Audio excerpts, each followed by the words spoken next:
আজকে আমি নিয়ে এসেছি মুসুর ডাল ও বরবটি দিয়ে দারুণ একটা রেসিপি। খেতে খুবই ভালো হয়। এই রেসিপিটা একেবারেই নতুন। যারা একবার রান্না করে খাবেন তারা কিন্তু বারবার রান্না করবেন। তো চলুন রেসিপিটি দেখে নেওয়া যাক। ভিডিওটি স্কিপ না করে দেখতে থাকুন। আশা করছি আপনাদের রেসিপিটি খুবই ভালো লাগবে। এখানে দেখুন আমি বরবটি নিয়েছি 200 গ্রাম। আর বরবটিগুলোকে দেখুন এরকম ছোট ছোট সাইজ করে কেটে নিয়েছি। এরকম ছোট ছোট সাইজ করে বরবটিগুলোকে কেটে নিতে হবে। আর বেশ ভালোভাবে ধুয়ে আমি পরিষ্কার করে নিয়েছি। আর এখানে আমি নিয়েছি দেখুন মুসুর ডাল। আমি কিন্তু পরিমাণ মতো ডাল আর বরবটি নিয়ে নিয়েছি, আপনারা আপনাদের পরিমাণ মতো নিয়ে নেবেন। তো মুসুর ডালটাকে বেশ ভালোভাবে ধুয়ে নেব, দিয়ে আমি এগুলোকে সাইডে রেখে দেবো। তারপর আমি গ্যাস অন করে কড়াইয়ের মধ্যে দিয়ে দিচ্ছি সর্ষের তেল পরিমাণ মতো। দিয়ে তেলটাকে দেখুন কড়াইয়ের মধ্যে ভালো করে ছড়িয়ে বেশ ভালো করে গরম করে নেব তেলটাকে। আর এখানে আমি রান্নাটা সর্ষের তেলে করছি, আপনারা চাইলে সাদা তেল বা সয়াবিন তেল দিয়েও রান্নাটা করে নিতে পারেন। তেলটাকে বেশ ভালো করে গরম করে নেওয়ার পর দিয়ে দিচ্ছি কেটে রাখা বরবটিগুলো। আর দিয়ে দিচ্ছি একটা ছোট সাইজের আলুটাকে দেখুন আমি ছোট ছোট সাইজ করে কেটে নিয়েছি। দিয়ে দিচ্ছি হাফ চামচ নুন আর হাফ চামচ থেকে একটু কম হলুদের গুঁড়ো।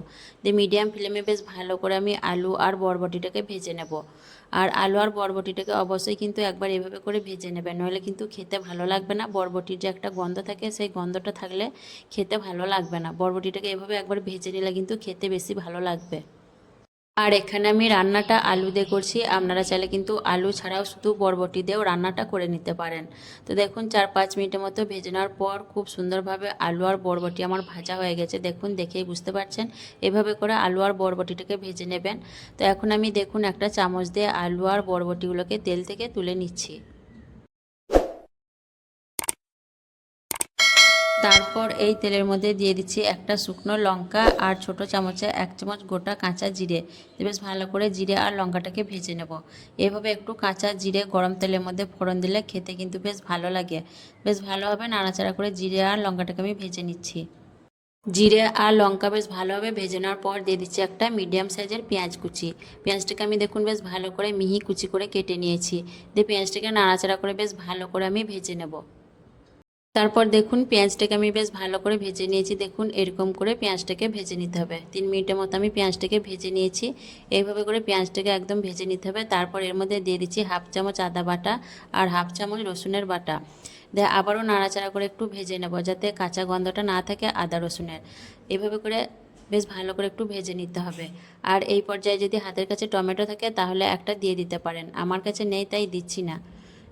আদা রসুন বেশ ভালো করে ভেজে নিয়ে দিয়ে দিচ্ছি হাফ চামচের থেকে একটু কম হলুদের গুঁড়ো, সামান্য লঙ্কার গুঁড়ো। আমি পরে কাঁচা লঙ্কা দেবো, তার জন্য ঝালটা অল্প করে দিলাম। আর দিয়ে দিলাম সামান্য জিরের গুঁড়ো আর ধনে গুঁড়ো।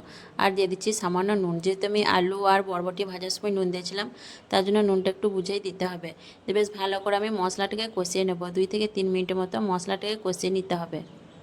আর এই রান্নাতে খুব বেশি মশলা দেওয়ার প্রয়োজন নেই, অল্প মশলাতেই কিন্তু রান্নাটা খুব সুন্দরভাবে হয়ে যায়। মশলা বেশ ভালোভাবে কষে নেওয়ার পর এখন দিয়ে দিচ্ছি এর মধ্যে মুসুর ডালগুলোকে বেশ ভালোভাবে পানি পাল্টে পাল্টে ধুয়ে পরিষ্কার করে নিয়েছি। দিয়ে দিলাম মশলার মধ্যে। দিয়ে ডালটাকে আমি 1-2 মিনিট মতো বেশ ভালো করে মশলার সঙ্গে কষিয়ে নেব। এভাবে ডালটাকে হালকা কষিয়ে নেবেন, তাহলে দেখবেন রেসিপিটা খেতে খুবই ভালো লাগবে। মসুর ডালটাকে দেখুন আমি বেশ ভালো করে মশলার সঙ্গে একটু কষিয়ে নিলাম। এইভাবে করে ডালটাকে একটু কষিয়ে নেবেন। তারপর দিয়ে দিচ্ছি আমি বড় বাটিতে 1 বাটি পানি, যেহেতু ডালটা সেদ্ধ হতে একটু সময় লাগবে। বেশ ভালোভাবে নাড়াচাড়া করে মিশিয়ে নিচ্ছি। ভালোভাবে নাড়াচাড়া করে মিশিয়ে নেওয়ার পর আমি ঢাকা দিয়ে 5 মিনিটের মতো হতে দেব। 5 মিনিট পর আমি ঢাকনা খুলে নিচ্ছি, দিয়ে একটু নাড়াচাড়া করে নেব। আর ডালটা দেখুন নাড়াচাড়া করে দেখে নিচ্ছি, ডালটা কিন্তু অনেকটাই সেদ্ধ হয়ে এসছে। 5 মিনিট রান্না করার পর দেখুন ডালটা প্রায় সেদ্ধ হয়ে এসছে। এভাবে ডালটাকে প্রথমে একটু সেদ্ধ করে নিতে হবে। ডালটাকে এভাবে একটু সেদ্ধ করার পর দিয়ে দিচ্ছি ভেজে রাখা আলু আর বরবটি।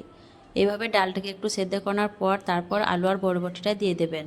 আর দিয়ে দিলাম 2টো কাঁচা লঙ্কা চেরা। দিয়ে বেশ ভালো করে নাড়াচাড়া করে সব কিছু মিশিয়ে নেব। ভালোভাবে মিশিয়ে নিচ্ছি। আর এইভাবে অবশ্যই একবার রেসিপিটা বাড়িতে বানিয়ে দেখবেন, খেতে কিন্তু দারুণ লাগে। ভালো করে মিশিয়ে নেওয়ার পর ঢাকনা দিয়ে আরও 10 মিনিটের মতো হতে দেব। আরও 10 মিনিট রান্না করার পর আমি ঢাকনা খুলে নিলাম, দেন নাড়াচাড়া করে দেখে নেব আলু বরবটি কতটা সেদ্ধ হয়েছে।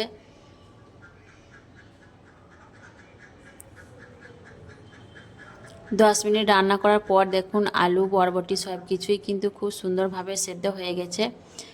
তো রান্নাটাও আমার সম্পূর্ণ হয়ে এসছে। এখন নামানোর আগে দিয়ে দিলাম সামান্য ভাজা জিরের গুঁড়ো আর 1 চামচ গাওয়া ঘি।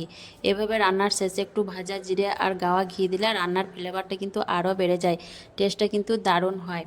তো খেতেও কিন্তু দারুণ মজার হয়েছিল। এইভাবে অবশ্যই একবার বাড়িতে বানিয়ে দেখবেন। ভালোভাবে মিশে নেওয়ার পর আমি এখন গ্যাসের চুলাটাকে অফ করে দিচ্ছি, দিয়ে ঢাকনা দিয়ে 2 মিনিটের মতো স্ট্যান্ডিং টাইমে রেখে আপনাদের দেখিয়ে দেবো। 2 মিনিট স্ট্যান্ডিং টাইমে রাখার পর দেখুন পরিবেশন করে নিয়েছি একটা সার্ভিং বোলের মধ্যে। আর দেখুন কতটা লোভনীয় হয়েছে দেখতে, আর কালারটাও অনেক সুন্দর হয়েছে। তো অবশ্যই একবার এইভাবে এই বরবটি আর মুসুর ডালের রেসিপিটা বানিয়ে দেখবেন, খেতে কিন্তু দারুণ লাগে। গরম ভাত এবং রুটির সাথেও কিন্তু পরিবেশন করতে পারবেন। আর কেমন লেগেছে আজকের এই রেসিপি অবশ্যই কমেন্টে জানাবেন।